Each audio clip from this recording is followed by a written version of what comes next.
In front of me is Honorpad 8, and today I would like to show you how you can manage apps permissions.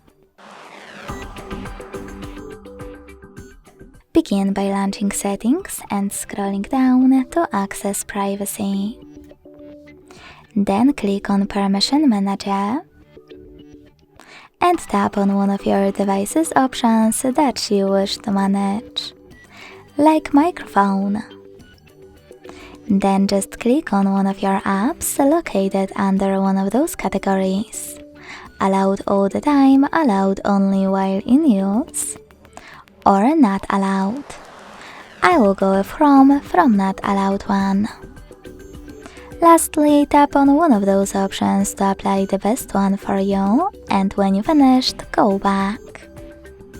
So when I go back, as you can see, my Chrome just gained access to this device's microphone if I'm using my browser.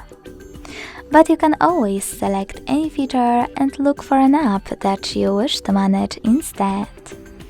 Then tap on it, scroll all the way down and select See All Permissions located at the bottom. Then manage all of those only for chosen app the same way. Thanks so much for watching. If you enjoyed this video, leave a like, comment and subscribe. Bye!